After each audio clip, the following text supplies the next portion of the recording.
Hello and नमस्ते। क्या आप जानते हैं एनाटॉमी ऑफ फ्लावरिंग प्लांट की स्टडी क्यों इम्पोर्टेंट है? मुझे ऐसा लगता है कि हमें रूट, स्टेम और लीफ जैसे पार्ट की इंटरनल स्ट्रक्चर का भी हमें थोड़ा बहुत आइडिया होना चाहिए। इससे यह फायदा होगा कि हम पौधे के स्वास्थ्य को संतुलित रखने में बहुत मदद कर सकते हैं। तो मेरा नाम है शालिनी राव। मैं डिजिटल बायोलॉजी शास्त्र की डिजिटल रचयिता हूँ। आपको हमारा वीडियो पसंद आए तो लाइक करें, शेयर करें एंड सब्सक्राइब करें। साथ ही बेल आइकन को प्रेस करना ना भूलें, जिससे न्यू वीडियो की नोटिफिकेशन आप तक पहुंचती रहे। गाइस, हम स्टार्ट करते हैं अपना आज का टॉपिक। जैसे आपको पता है कि हमारा एनाटॉमी ऑफ फ्लावरिंग प्लांट चल रहा है, तो उसमें हमने प्लांट टिश्यू को 2 पार्ट में डिवाइड किया था, मेरिस्टेमेटिक टिश्यू एंड आपका परमानेंट टिश्यू। मेरिस्टेमेटिक टिश्यू को हमने वापस से फर्दर 3 पार्ट में डिवाइड किया था on the basis of origin, on the basis of position and last on the basis of plane of division. तो ये हमारा मेरिस्टेमेटिक पूरा कंप्लीट हो चुका है पार्ट 1 में। और पार्ट 2 में हमने क्या देखा था, परमानेंट टिश्यू का। जो परमानेंट टिश्यू है वो भी आपके 3 टाइप है, आपका simple permanent tissue, complex permanent tissue और आपका लास्ट में है सिंपल स्पेशलाइज्ड परमानेंट टिश्यू। उसमें हमारा सिंपल परमानेंट टिश्यू चल रहा है, जिसका सिंपल परमानेंट टिश्यू भी आपके 3 पार्ट में डिवाइड है फर्दर। तो उसमें हमारा पहला पेरेन्काइमा हो चुका है। सेकंड अभी हम क्लोरेन्काइमा स्टार्ट करें। पेरेन्काइमा हो गया, पेरेन्काइमा के भी 5 टाइप्स है, वो सारे के सारे हमने सेकंड पार्ट में देखे। इसमें हम क्लोरेन्काइमा से स्टार्ट करेंगे। क्लोरेन्काइमा यानी कि ये सेकंड आपका जो फर्दर डिवाइड है आपका सिंपल परमानेंट टिश्यू, उसी का पार्ट होता है। तो क्लोरेन्काइमा क्या है? लिविंग पेक्टिनाइज है, क्योंकि पेक्टिन इसमें प्रेजेंट होता है। पेक्टिनाइज मैकेनिकल टिश्यू।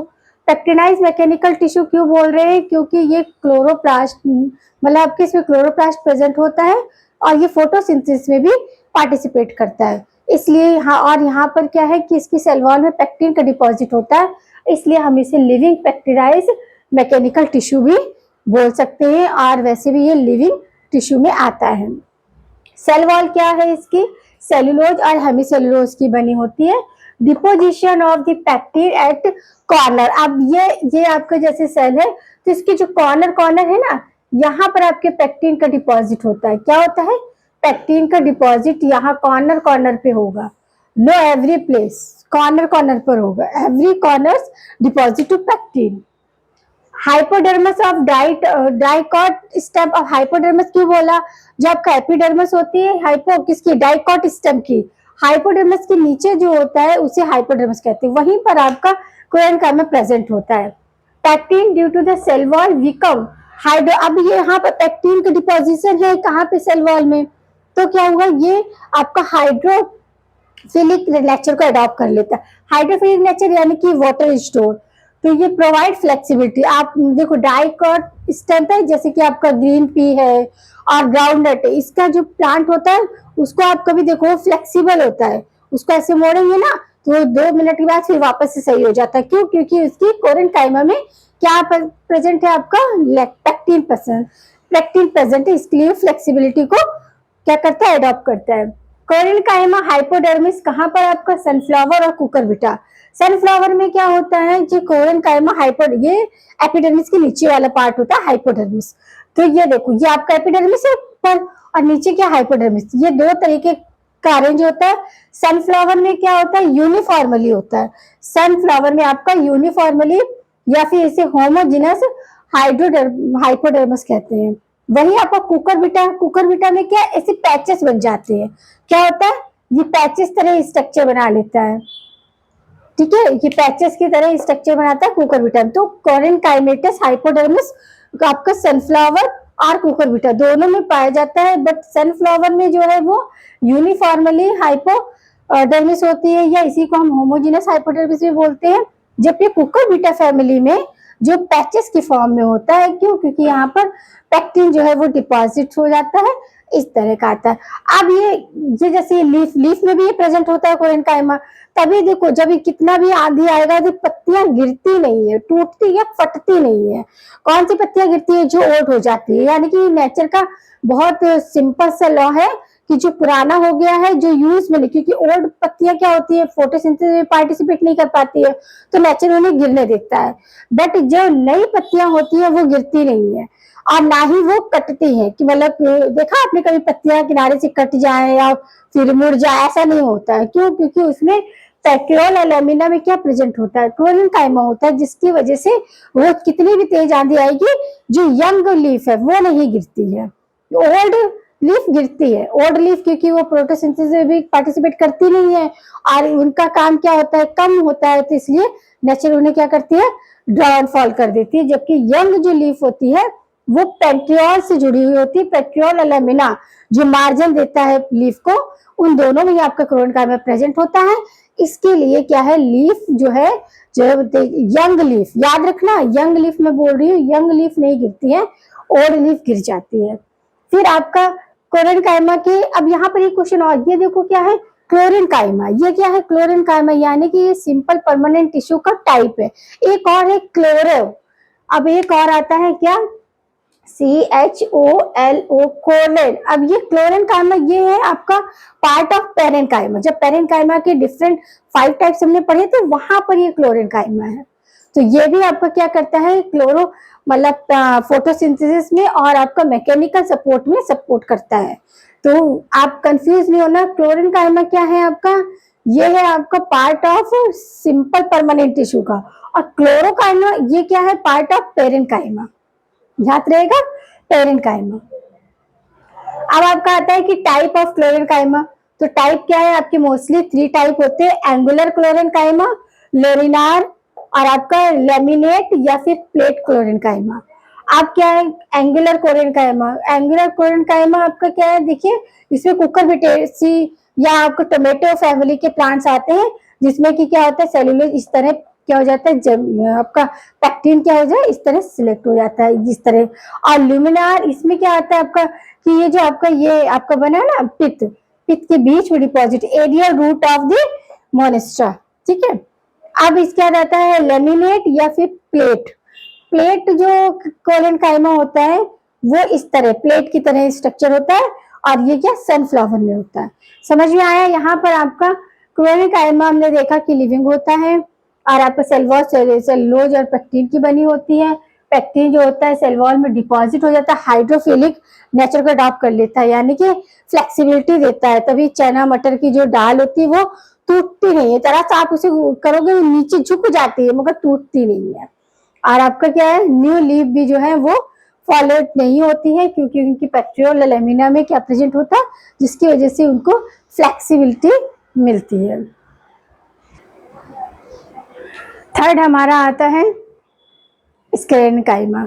स्क्लेरेनकाइमा ओके, क्या आता है,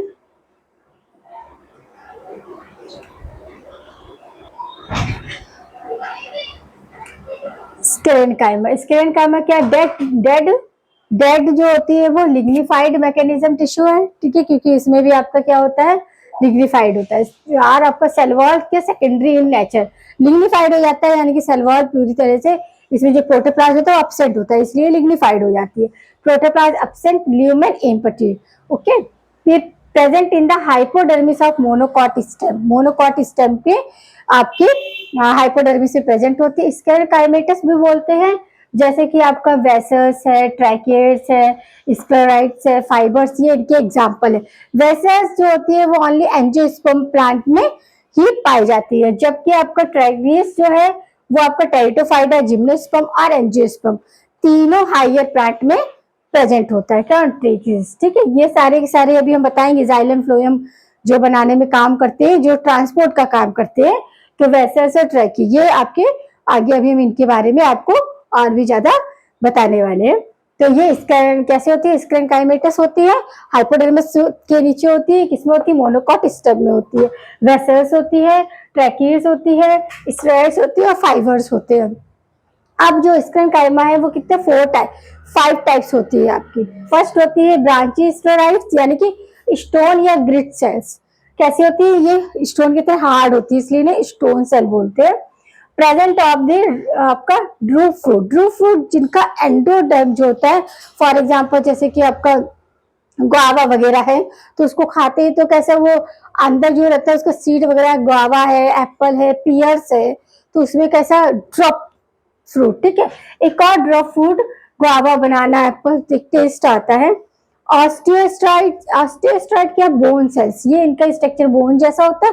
शीट कोड बनाते हैं किसके, मोनोकॉट प्लांट के शीट कोड बनाने में हेल्प करते हैं। मैक्रोस्पाइड्स ये क्या है आपका, रॉड शेल होती है, रॉड शेप सेल है, रॉड सेल है।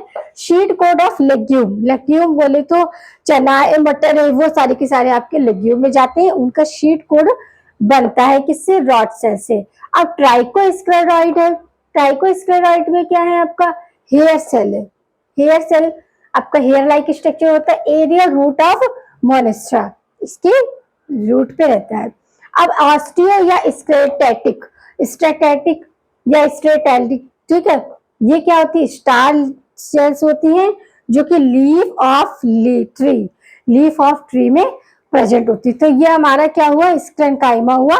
ये हमारा क्या चल रहा है, हमारा परमानेंट टिश्यू चल रहा है, जिसके कि आपके क्या है, पेरेन्काइमा, क्लेरेन्काइमा, स्क्लेरेन्काइमा, ठीक है, ये आपका टॉपिक है। यहाँ पर क्या है, स्क्लेरेन्काइमा के हमने डिफरेंट पार्ट बताया। अब आएगा आपका फाइबर्स, क्योंकि अब हम यहाँ पर क्या है, वेसल्स, ट्रैकियोस्टेरॉइड्स हमने यहाँ बता दिए कितने टाइप हो रहे हैं, 4 टाइप है स्टेरॉइड, ठीक है। क्या कर रहे हैं, ये स्टोन सेल है, बोन सेल है, रॉड सेल है, ये अलग अलग फंक्शन कर रहे हैं। प्रेजेंट ड्रॉप फ्रूट सेल में जो एप्पल पियर्स आपने देखा होगा, बीच में जो वहाँ शीड होता है, वहां का एरिया कैसा रहता है, शीट कोड ऑफ मोनोकॉट्स की, ये बोन सेल्स की फॉर्मेट होती है। अब वेसल्स और ट्रैकिड हम बता रहे हैं आपको, फिर अब अभी हम इसके बाद आपको फाइबर्स बताएंगे। फाइबर्स बताने के बाद फिर आपको वेसल्स और ट्रैकिंग की, ये ट्रांसपोर्ट का काम करते हैं, जाइलम और फ्लोएम में आपके सेकेंडरी ग्रोथ में भी हेल्प करते हैं, तो इनको हम बाद में डिफरेंशिएट करेंगे। अभी हमने स्क्लेराइड किया यहाँ पर, ये क्या है आपके ये स्क्लेरेनकाइमेटस के पार्ट एग्जाम्पल है, वेसल्स है, ट्रैकिड है और आपका स्क्लेराइड, स्क्लेराइड हमने यहाँ कर दिया है। फाइबर्स हम नेक्स्ट पार्ट में कर रहे हैं और फिर हम करेंगे इसके बाद। अब आया हमारा फाइबर्स। फाइबर्स क्या होते हैं, इलोंगेटेड होते हैं, दोनों साइड टेम्परिंग, ये देखो इस तरह, बीच का क्या प्रोटोप्लाज्म, इनका क्या हो जाता है, एब्सेंट हो जाता है, और ल्यूमेन इम्पटी, तो किनारे किनारे कैसे हो जाते हैं इनके, ये बहुत हार्ड हो जाते हैं, हार्ड स्ट्रक्चर बना देते हैं, लिग्निफाइड हो जाते हैं, लूमेन इम्पटी होता है। और ये किस तरह स्ट्रक्चर होता है, दोनों तरफ किनारे क्या होते हैं, बोथ साइड इज टेम्परिंग, ठीक है, पॉइंट निकला हुआ होता है। अब सरफेस फाइबर, सरफेस फाइबर क्या है, फ्रूट वॉल, फ्रूट वॉल की सरफेस में होती है शीट कोड। अब सीड सरफेस जैसे कि कॉटन फाइबर्स होते हैं, उनमें सीड सरफेस होता है, फ्रूट सरफेस। अब सीड सरफेस को हम डिवाइड करते हैं ग्रॉप्सिक स्पीसीज, ठीक है, शीट जो स्पीसीज है आपका किसमें, ग्रॉप्सिकम स्पीसीज। अब इसमें लिंट आता है और फज आता है। लिंट जो होता है वो लॉन्ग फाइबर्स होते हैं, कॉटन के लॉन्ग फाइबर्स होते हैं, जबकि फज में शॉर्ट होते हैं। ये ट्रू फाइबर्स नहीं होते हैं, क्या होते हैं, सेलुलोजिक होते हैं, ठीक है, तो इन्हें हम ट्रू फाइबर्स नहीं बोलेंगे, नॉट ट्रू, फॉल्स फाइबर्स होते हैं। और आपके क्या है, लिंट और फर्स्ट, लिंट क्या है, लॉन्ग फॉर्म होता है, और फर्स्ट जो होता है वो शॉर्ट फॉर्म होता है।